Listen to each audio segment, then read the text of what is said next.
orang yang paling tidak suka dengan Islam, yang mengatakan seperangkat alat tai, kau nungging-nungging. Tapi dari mulutnya lah yang pertama, dia membilangkan, "Nak, saya mau masuk Islam, syahadatkanlah Bapak, nak," katanya. Saya bilang, karena apa? Karena dia bermimpi. Saya tadi sudah cerita, dia bermimpi katanya, jam 5 subuh, ada yang menepuk punggungnya, ada cahaya terang. Saya sampai bilang, itu mungkin Tuhan Yesus, Pak. Tidak, nak. Karena pada waktu saya bangun, dia bisikan, dia bilang, "Nak, Mama mau masuk Islam," katanya. Ya Allah, saya bilang. Dukung semua ya. Di like, di subscribe, di share sebanyak mungkin. Untuk supaya mencegah terhadap pemurtadan. Yuk langsung saja kita simak bersama-sama berikut ini. Bismillahirrahmanirrahim. Apakah dosa penting? Dosa itu tidak penting. Dosa tidak penting sama sekali. Yang penting itu amal ibadah. Makanya Allah itu menilai, menimbang sekecil apapun amal ibadah yang kau lakukan itu akan dihitung. Dosa itu tidak penting gitu loh. Jadi kenapa agama saya itu memiliki konsep dosa itu sangat penting, yang dimana dosa itu pada waktu itu dibuat oleh Adam pertama kali ketika dia makan buah. Kalau seandainya kita ya boleh memberontak, kita akan bilang begini, "Tuhan, kenapa kamu izinkan Adam memakan buah itu? Yang toh juga kau akan menjadi manusia terus menebus dosa kami." Betul nggak, Bunda? Kak E? Betul kan? Tuhan ya. Ya, Tuhan izinkan Adam memakan buah itu, yang dimana akan tahu bahwa Adam akan jatuh ke dalam dosa, yang beribu-ribu tahun kemudian datang Tuhan menjadi manusia, karena saking sayangnya kepada kita, dia menebus dosa dengan cara mengenaskan. Ya, perbandingan seperti itu yang membuat saya izin ke orang tua, saya izin ke bos, saya tidak masuk kerja, saya pergi ke tempat yang memang jauh dari rumah. Itu kalau nggak salah naik oplet itu 2 kali. Naik oplet itu 2 kali, Kak E. Saya naik oplet 2 kali biar jauh, biar jangan terdengar nama saya tuh, "Oh, di masjid ini ada yang mualaf, anaknya bapak ini." Karena pada waktu itu bapak ya dibilang dia memang seorang ASN yang lumayan lah gitulah namanya, gitu kan. Saya tanya, saya bilang, "Bisa nggak di sini masuk Islam?" "Siapa mau masuk Islam?" Saya bilang. "Oh, Masya Allah," katanya, dibawa saya ke rumah beliau. Di situ ada istrinya, seorang ustazah juga. Di situ saya dibimbing, selesai maghrib saya masuk Islam. Setelah itu saya diantar pulang. Saya seperti biasa, memang Allah itu berencana lain. Akhirnya warga pada tahu. Yaitu saya berpikir, bagaimana caranya biar saya bebas. Ya Allah, tunjukkan saya bebas untuk beribadah. Karena mukena semua udah dibakar. Saya berpikir di situ, buku tuntunan sholat itu saya masih pegang. Itu saya baca bagaimana caranya. Tahu Kak, sholat itu menunaikannya bagaimana? Pakai spray mama. Ku ambil, ku jadikan mukena, ku ikat. Iya, kalau tidak, bagaimana saya mau sholat? Tidak ada lagi kan? Berkali ya. Ya, begitulah. Makanya kalau dikatakan, "Oh, kami Kristen, kalau ketika kamu masuk Islam, bla bla bla, kami tidak ada, kami ajaran kasih." Bullshit. Nggak ada. Saya ditampar, habis muka. Datang bapak itu bawa parang tuh. Sampai mama yang nahan, "Mau kau bunuh anak kau ini, biarin. Biar aja dia mati. Dia sudah tinggalkan Yesus." Katanya. Itu bapak itu. Mengerikan sekali. Tapi Masya Allah, 3 tahun kemudian, beliaulah yang pertama menjumpai saya. Beliau pertama menjumpai saya, itu saya ingat itu Kak, hari Jumat. Ketika pulang sholat Jumat. Dia datang ke rumah saya, itu 3 tahun loh. 3 tahun tidak ada ketemu sama sekali. Karena dia sudah usir, dia tidak anggap lagi saya anak. Tapi saya tidak berhenti, tidak putus doa. Karena Ustadz mengatakan, doa seorang mualaf itu, insya Allah akan diijabah oleh Allah. Nah, saya akhirnya, ya udah. Bapak datang ke rumah, selesai Jumat, itu saya kalau cerita itu merinding. Saya cerita itu merinding tuh Kak. Saya ingat sekali itu. Saya ingat sekali sampai suami juga datang waktu itu dari sholat Jumat pulang, saya suruh beli makanan. Pokoknya makan siang yang enak. Biar ibaratnya baru ini, bayangkan 3 tahun tidak ketemu bapak gitu ya kan. Bapak itu, saya itu anak kesayangan bapak. Makanya waktu saya masuk Islam itu dia terpukul sekali. Terpukul, karena saya memang anak kesayangan beliau. Dia terpukul sekali. Saya suruh makan, beras sudah selesai, saya waktu itu tidak bisa makan nasi, itu tidak bisa masuk Kak. Karena saking rindunya, bayangkan ya, saking rindunya. Itu sudah selesai itu saya duduk di samping dia, dia itu seperti apa ya? Kami nih, seperti saya itu seperti anak kecil yang kayak merajuk, yang saking rindunya meluk bapak terus. Saya sampai tanya kenapa bapak, saya tanya kabarnya, sehat katanya. Aki pergi beli, duduk, makan. Setelah makan, saya makan itu cuman berapa suap. Saya hanya memandang bapak saya. Bapak saya sudah agak kurus. Bapak saya itu sebenarnya gemuk. "Bapak udah kurus," saya bilang. "Kenapa bapak kurus?" "Nggak ada nak," katanya. "Bapak rindu ya?" "Iya." Saya bilang, "Saya juga rindu." Anak saya itu sudah lahir, dipeluklah cucunya dulu ya kan. Otomatis saya akan tanya nih, "Pak, kenapa bapak kesini? Bapak ada masalah?" Saya bilang, "Enggak nak, bapak baik-baik aja dengan mama kan?" "Iya nak." "Oh mungkin bapak rindu ya sama saya?" "Ya rindulah, kan kau ini kan baru hasianku," katanya. Boru Hasian itu artinya boru kesayangan. Anak perempuan kesayangan. Kau kan boru Hasianku, katanya. Saya peluk lagi itu. Saya tanya lagi, Bapak kesini mau ngapain? Otomatis saya tanya lagi. Dia diam, baru dia ngomong. Nah, katanya, iya Pak, Bapak mau masuk Islam, katanya. Masya Allah Pak, saya bilang, Bapak kenapa mau masuk Islam? Bapak ada masalah keuangan, kerjaan, tidak nak. Bapak memang mau masuk Islam, katanya. Ya Allah, saya bilang, apakah ini jawaban doa saya selama ini? Ketika saya minta sama Allah, ketika Ibu Fadilah itu Ibu Fadilah ngomong, ketika anaknya udah Islam, orang tuanya masih Kristen, kamu mendoakan pun orang tuamu, itu udah susah.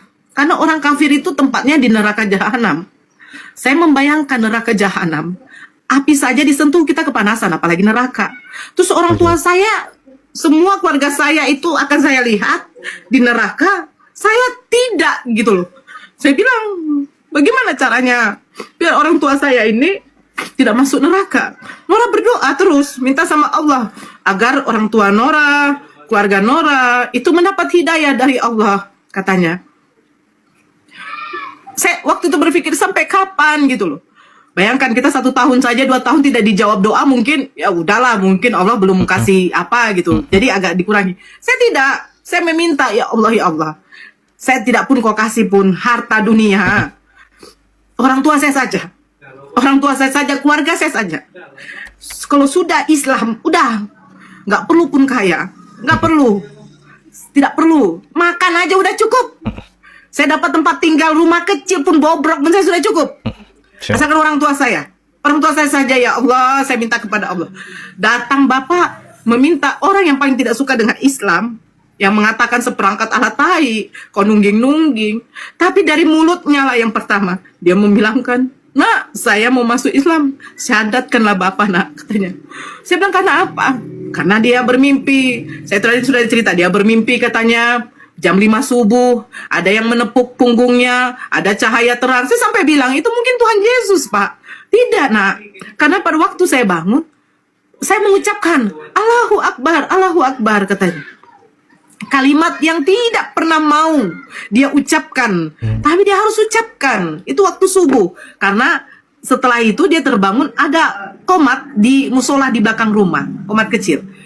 Setelah itu dia temui sama ibu kepala, dia ngomong, Pak, Bapak datang aja ke rumah Nora. Mungkin Nora udah rindu, Pak. Nora udah rindu, kiriman doa mungkin. Baru setelah itu dia udah mantapkan untuk masuk Islam. Saya kasih sama ada Pak Ustadz yang di dekat rumah kami. Cerita siapa Yesus, siapa Nabi Isa. Karena sudah jam 4 sore waktu itu, Pak Ustadznya mau pergi ke masjid. Ini Ustadz dekat rumah kami ya, bukan tempat saya mualaf, itu jauh. Saya di Dumai, Ustadz itu di Bagan Besar, tapi ini yang dekat rumah kami, di komplek rumah kami. Jam 4 dia datang ke rumah, dia ngomong, ternyata Yesus itu ada juga di Al-Quran. Nah, saya dengan Bapak itu, barulah kami berdua yang tahu ada nama Yesus atau Nabi Isa di dalam cerita tentang Yesus itu, ternyata ada juga di dalam Al-Quran. Cuman bedanya, dia bilang juga, cuman bedanya Nabi Isa di dalam Al-Quran itu, Dek, katanya, itu tidak disalibkan. Katanya tidak terhina. Karena kalau salib itu artinya itu hina. Sementara Tuhan kita kok terhina ya, Dek, katanya. Jadi gimana, Pak? Bapak udah mantap? Iya. Bapak mau syahadat? Iya. Saya suruh suami beli baju koko, beli celana, beli pecinya, beli seperangkat alat sholat juga. Saya telepon ibu kepalanya, Bu, Bapak alhamdulillah mau masuk Islam. Masya Allah, Nora. Amalan apa yang kau buat, Dek? Katanya. Nggak ada, Bu. Jam 5:30 ibu jemput, suruh supir jemput. Bapak syahadatnya di masjid Pertamina ya, di komplek ya Nora, Bukit Datu, kalau ada yang tahu. Jadi di sana aja, Bu, di sana. Saya tanya sama Pak Ustadznya, nggak apa-apa.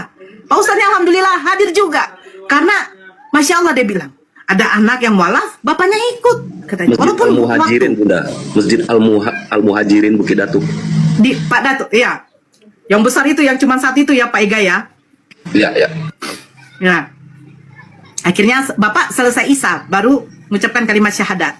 Selesai Bapak ucapkan kalimat syahadat, masih ngobrol-ngobrol sama orang di situ, kami semua Masya Allah kami mendapatkan hadiah. Ngasih baju, Bapak dikasih ini, kasih itu, Masya Allah semuanya. Baik, saudara-saudara itu. Akhirnya Bapak pulang ke rumah. Beliau tidak mau pulang ke rumah Mama lagi karena dia bilang, kalau cerita tadi Pak Ustadznya, nak, mamamu itu sebenarnya bukan mahram Bapak lagi. Kalau Bapak nanti sama dengan mamamu, kami sudah seperti berzina, katanya. Jadi Bapak di sini, iya, Bapak di sini, katanya. Dah, akhirnya sampai 1 minggu tuh, saya telepon adik saya yang Kristen itu, saya kasih tahu pertama sama dia, Bapak udah masuk Islam. Dia nangis adik itu. Tapi dia nggak memberontak, dia nangis. Akhirnya dia bawa pakaian kerja Bapak semua. Dia bawa pakaian kerja Bapak, Mama udah curiga di situ. Karena Bapak udah nggak pulang-pulang. Akhirnya Mama datang ke rumah. Mama tahu Bapak masuk Islam. Mama di situ memutuskan untuk cerai sama Bapak. Dia bilang begini sama Bapak. Kalau kami kan orang Batak, manggil nama anak pertama. Oh, Bapak Vera, katanya.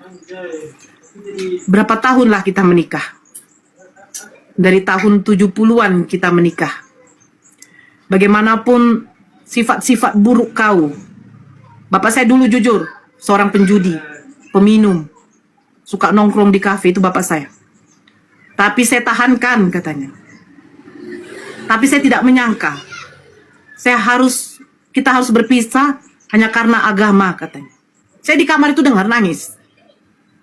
Bayangkan, udah bercucunya. Tapi orang tua saya harus berpisah hanya gara-gara agama. Bapak saya nangis. Ya sudahlah Mak Vera. Kalau memang itu mau.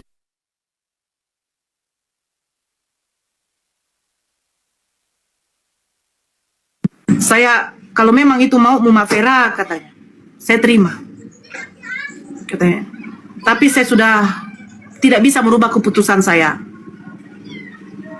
Saya tetap agama Islam, ikut borumu ini Islam, katanya.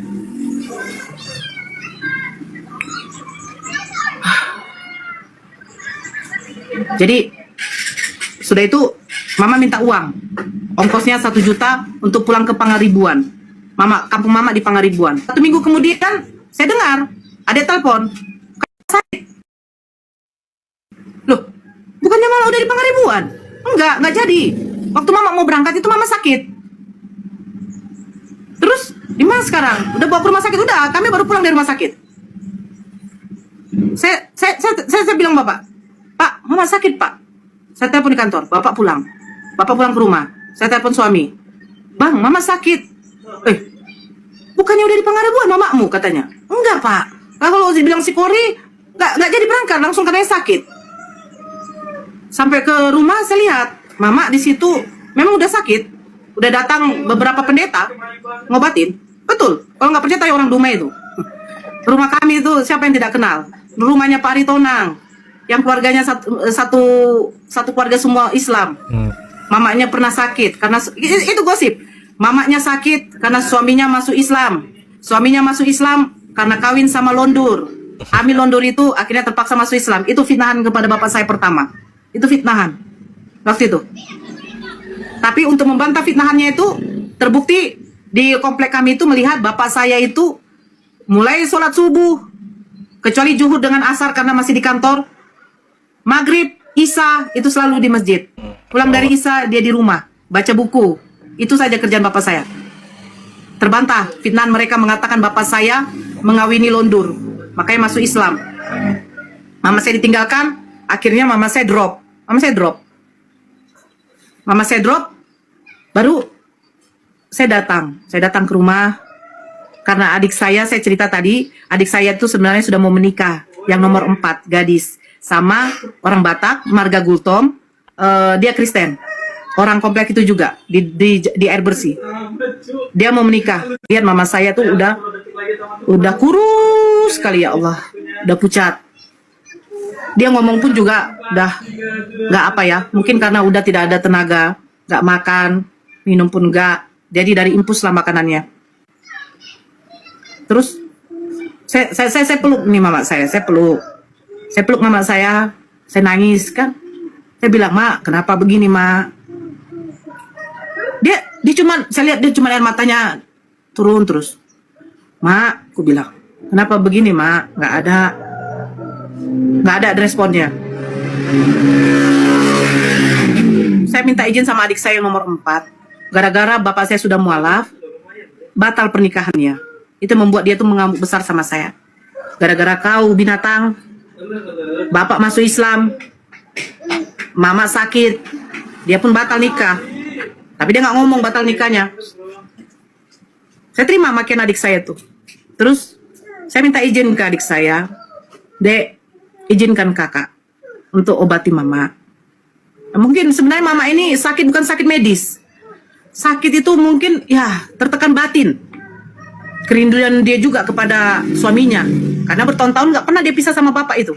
Bapak tugas luar kota, kadang mama ikut. Adik bilang gini, saya izinkan kau tapi jangan kau bawa mama. Saya tanya Pak Ustadznya, bagaimana Pak Ustadz? Gak apa-apa, Dek. Tapi makan dan minumnya beliau harus diatur ya, Dek. Jangan dari rumah ini, dari luar. Saya bersedia. Mama makan 3 kalinya, minumannya semua, saya beli 1 kardus aqua. Saya yang tanggung makanannya. Saya akan beli dari luar, saya bilang. Oke, Adik. Kalau mama tidak sembuh, saya tebas kepala kau ya, katanya. Silakan, saya bilang. Adik saya ini yang nomor 4 ini kayak saya, muncungnya lantam, ngomong kadang tidak ada otak. Orang Batak nih. Akhirnya iya, saya datang, muncungnya lantam, ngomong kadang tidak ada otak. Akhirnya iya, saya datang, kasih makan mama, kasih minum yang sudah didoakan sama Pak Ustadznya. Saya kasih terus. Kadang Pak Ustadznya datang untuk merukiahkan. Saya minta sama Pak Ustadznya, ada izinkan, tapi diawasi kami. Saya kasih terus, saya kasih. Sebenarnya udah komplain pendeta, saudara-saudara kami yang di dekat rumah itu, pendeta-pendeta itu juga udah komplain sebenarnya. Karena kalau bisa si Norani dengan bapak ini janganlah didekatkan ke mama, katanya. Akan menambah penyakit, katanya. Tapi ada izinkan juga. Dia bilang biarin aja, kita lihat dulu. Sampai sehebat apa orang ini, katanya. Ya Alhamdulillah, berapa minggu itu, mama berangsur pulih. Mama mulai bisa ngomong, itu saya ingat itu. Dia ngomong pertama kali, dia pertama kali bilang gini, Nak, saya rindu. Bapak itu duduk aja. Bapak duduk, diam, tertunduk, nangis aja. Karena dia gak bisa megang. Jadi saya tanya, apa mau mama? Biar mama sehat. Oh, mandikan dulu saya, Nak, katanya. Karena mama selama ini kan di lab. Gak apa-apa ini, saya bilang. Gak apa-apa, katanya, mandikan aja. Saya suruh suami saya yang menggendong. Bang, gendong dulu mama. Saya bikin tempat duduk kan. Saya mandikan mama. Saya bilang gini, ya Allah, apa ini? Apa mama saya ini mau pergi gitu loh. Karena dia maksudnya tidak pernah begitu kan. Apa mungkin mama saya mau pergi? Tapi waktu saya selama mandikan tuh dalam hati saya menangis. Ya Allah, kalaupun engkau mau mencabut nyawa mama saya, itu setidaknya dia mengucapkan kalimat syahadat dulu lah, ya Allah. Saya bilang, pokoknya dia tuh mengimani agama Islam, ya Allah, tolonglah ya Allah, ini yang aku minta ya Allah. Kalau kau pun mau mencabut nyawa aku silakan. Tapi mamaku tolonglah dia ucapkan kalimat syahadat ya Allah. Karena aku tengok tuh memang mama tuh ya udah agak apalah gitu kan. Setelah mandi itu kan saya sisirkan, saya bedakkan, saya pakaikan, saya belikan baju baru waktu itu, daster baru. Terus dia ngomong, dia bisik, dia sudah makan waktu itu. Apalagi Mak, saya bilang. Saya dekatkan itu ke telinganya sambil saya peluk, apalagi Mak. Dia nangis. Saya sampai berpikir begini, janganlah sampai ini kalimat terakhirnya. Saya minta ya Allah, jangan kalimat terakhirnya, saya mohon. Jangan kalimat terakhir ini ya Allah, saya minta. Rupanya Allah tuh berkehendak lain. Dia bisikan, dia bilang, Nak, Mama mau masuk Islam, katanya. Ya Allah, saya bilang. Saya sampai bilang, ya Allah, nikmat apa lagi yang kau berikan kepadaku ini, ya Allah, saya bilang. Waktu didengar bapak pun juga, bapak itu nangis, sujud syukur dia. Sujud syukur. Saya telepon Pak Ustadznya yang ngobati mama. Datang, Pak Ustadz, Mama mau masuk Islam. Iya, iya, nggak apa-apa deh, kita syahadatkan di sini. Kalau Mama nanti udah sehat, kita syahadatkan lagi di masjid untuk keluarkan sertifikat, katanya kan. Akhirnya saya lari ke musola yang di dekat rumah bapak itu. Saya pinjam, saya gedor itu. Waktu itu, Masya Allah, nak, sampai dia datang itu. Bapak yang biasa imam di musola itu, dia datang tuh dengan istrinya, nangis mereka. Dipinjamkan mukena, dicarikan mukena yang baru. Saya padahal mintanya tuh di mukena yang di musola itu. Dicarikan yang bagus, yang masih bersih sama ibu yang punya yang di musola itu, istrinya itu. Dipakaikan, baru Mama mengucapkan kalimat syahadat. Di situ saya lihat adik saya yang keras ini kan, yang masih Kristen ini, saya lihat itu adik saya tuh menangis saja. Terus setelah Mama mengucapkan kalimat syahadat, adik saya nangis. Yang dibilang kalau nggak sembuh nanti kutebas kepalamu. Itu katanya, yang tidak jadi nikah. Yang galak. Apa? Dia langsung lari, dia dekati bapak, diciumnya kaki bapak. Pak, mungkin saya anakmu yang paling durhaka. Karena waktu bapak masuk Islam tuh kan, dia membabi anjingkan bapakku. Sampai dia bilang, maunya kalian dua ini kutubas habis itu. Itu ku ingat kali tuh omongan adik saya tuh. Dia cium kaki bapak, dia peluk bapak juga peluk dia. Saya minta maaf ya Pak, katanya. Nggak apa-apa nak. Langsung dia bilang, Kak Nora, saya minta maaf. Dia peluk saya, dia cium kaki saya. Ya udah dek. Kak Nora, katanya, apa? Saya juga mau masuk Islam, katanya. Saya bilang, ya Allah.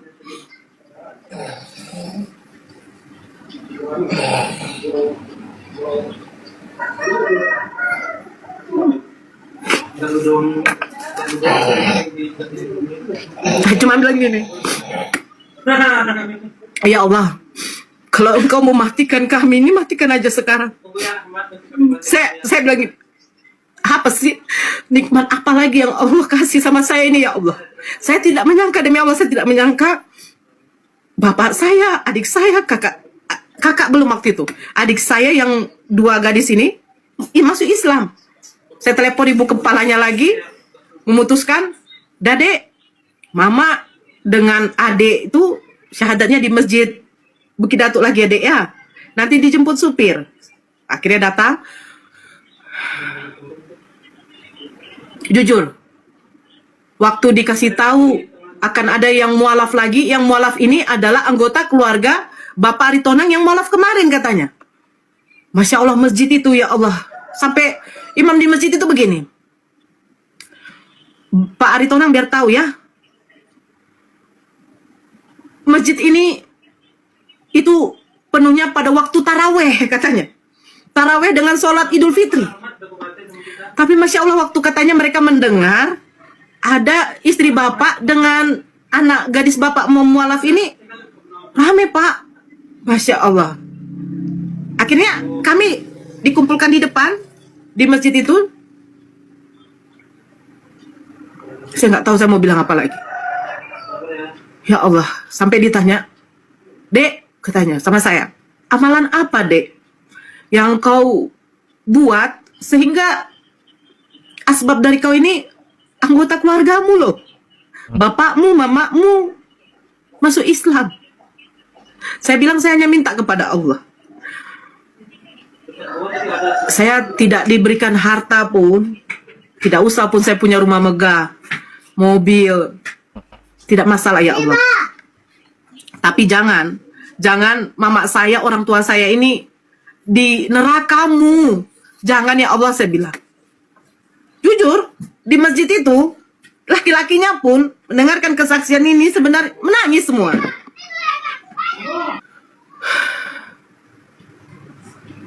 Hari Senin tuh, kakak dikebumikan, dikubur. Hari Jumatnya itu bapak drop. Hari Jumatnya bapak drop. Saya ingat itu selesai sholat maghrib, dia minta makan sama mama. Mama masak bubur. Hanya jelang 1 minggu itu loh, Senin ke Jumat, nggak sampai 1 minggu. Mama suapkan bapak. Saya sudah lihat lah bapak ini udah lain. Yang disuapkan mama itu keluar dari mulutnya terus. Di situ saya sudah lihat sudah tidak iya lagi nih. asma dia udah kambuh terus, sesaknya udah makin kuat. Di rumah memang ada tabung oksigen. Tabung oksigen ini udah nggak mempan. Saya bilang, ayo Pak, kita ke rumah sakit. Dia geleng kepala aja. Pak, ayolah ke rumah sakit. Dia tunjuk ke bawah, dia pakai sarung. Karena waktu itu dia baru selesai sholat maghrib. Dia tunjuk ke bawah. Bapak mau pipis? Saya bilang. Iya, dia bilang. Saya ambil pispot. Jujur, saya tidak ada lagi kayak, mungkin itu orang tua saya, nggak ada lagi rasa malu. Saya buka sarung beliau, saya apakan maaf kata ke kelaminnya, memang tidak mau kencing dia, tidak mau buang air kecil dia. Tapi dia tunduk terus, dia tunjukkan dia kayak katanya mau kencing, tapi enggak.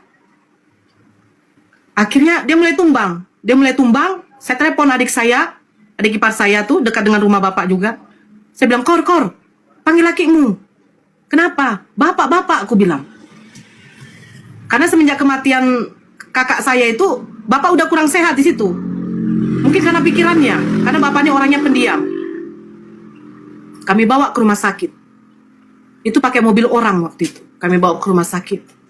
Ditanya, bapak ada riwayat jantung. Ternyata selama ini bapak tidak lagi mengkonsumsi obat jantungnya dengan obat pengencer darahnya. Itu yang membuat jantungnya udah tidak stabil lagi untuk memompa dan memicu sesak napasnya makin kuat. Itu katanya. Akhirnya karena udah agak parah, dibawalah bapak ke ruang ICU. Di situ yang menjaga cuman kami bertiga. Saya, adik saya yang Kori itu dengan suaminya. Karena kejadiannya itu mulai dari maghrib, otomatis kami belum makan malam. Adik ipar saya yang membeli. Daniel kecilkan suara. Adik ipar saya membeli nasi bungkus waktu itu, nasi goreng dibungkus. Kami makan di bawah. Ditelepon tuh sama perawatnya.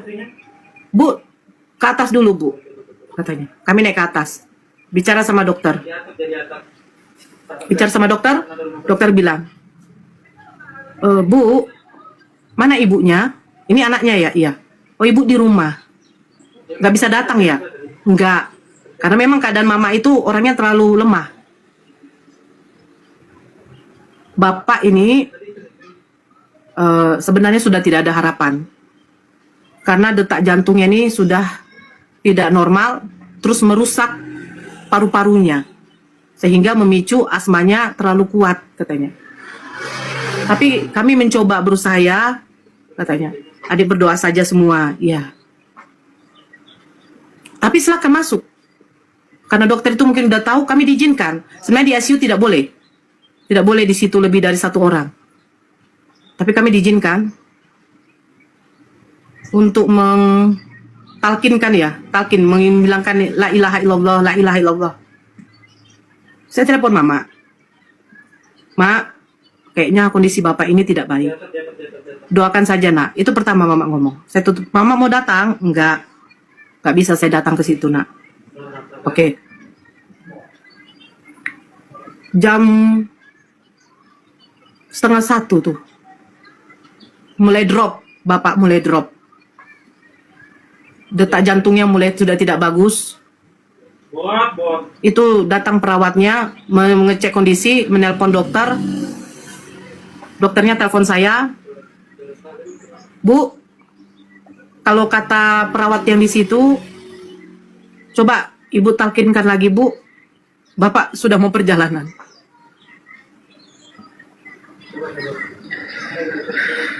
Saya telepon mama, Mak, saya bilang,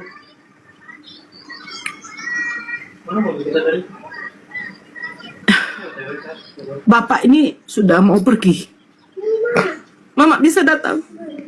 Enggak nak.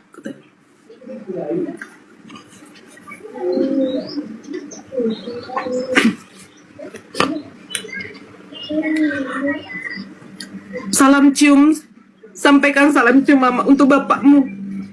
Mama udah ikhlas. Bilang sama bapak,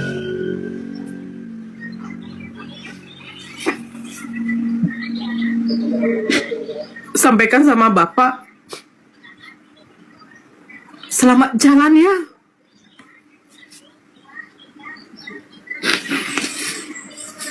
Setelah saya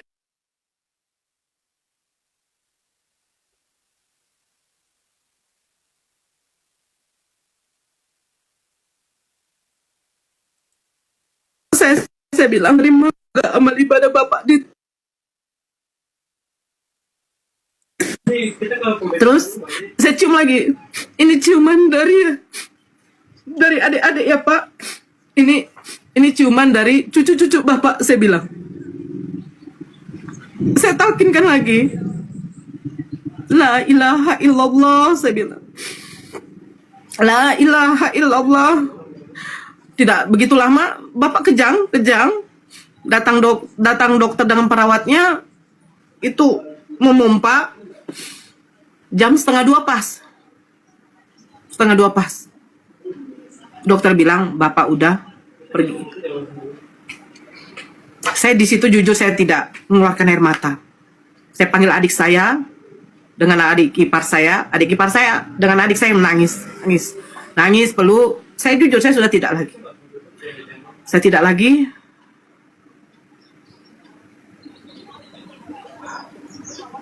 Saya cuman apa ya? Berdoa kepada Allah. Saya mengucapkan syukur kepada Allah.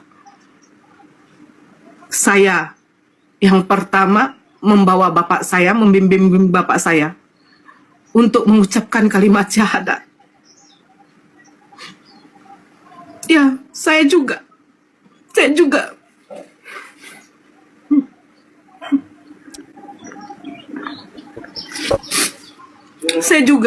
yang memberangkatkan bapak saya, mentalkinkan bapak saya terakhir kali. Saya dengan bapak saya yang di kamar itu. Sampai bapak saya pergi, sayalah anaknya. Nah, kayak saya bilang, nikmat apa lagi yang mau saya dustakan yang diberikan oleh Allah? Saya bersyukur, apa yang saya minta dari Allah itu dikabulkan. Satu, saya minta, ya Allah, Islamkan keluarga saya. Allah mengabulkan. Saya sempat berpikir, ya Allah, seandainya ada apa-apa dengan keluarga saya, mungkin saya tidak akan dapat mayat bapak saya bilang, ataupun mayat ibu saya. Allah berkehendak lain. Saya juga yang memberangkatkan bapak dengan ucapan kalimat la ilaha illallah. Makanya saya bilang, nikmat apa lagi sih yang Allah tidak berikan kepada saya? Apa yang mau saya dustakan? Inilah yang saya dapat. Jadi apa yang mau saya bilang? Ya Allah, kenapa begini? Kenapa hidup saya begini? Kenapa? Saya tidak mikirkan. Alhamdulillah, keluarga saya sudah Islam semua. Atas omongan orang-orang yang mengatakan katanya bapak saya Islam karena berlondur, mengawini perempuan londur. Sampai sekarang, mama saya tetap istri satu-satunya beliau, sampai beliau meninggal pun. Jadi betul surat Ar-Rahman itu. Nikmat apa lagi yang kau dustakan? Betul. Insyaallah. Tak ada. Inilah indahnya Islam. Makanya jangan ragu-ragu dengan kekuatan doa. Apalagi tahajud. Jangan ragu. Kayaknya itu aja Bang Andi. Mewek aku. Oke, makasih Mbak Nora. Alhamdulillahirabbil alamin. Semoga diskusi ini yang disajikan Bang Juma bermanfaat, menguatkan keimanan dan ketakwaan kita kepada Allah Subhanahu wa taala, tetap berada di jalan kebenaran menuju surganya. La ilaha illallah Muhammadur Rasulullah. Dan saya akhiri, wassalamualaikum warahmatullahi wabarakatuh.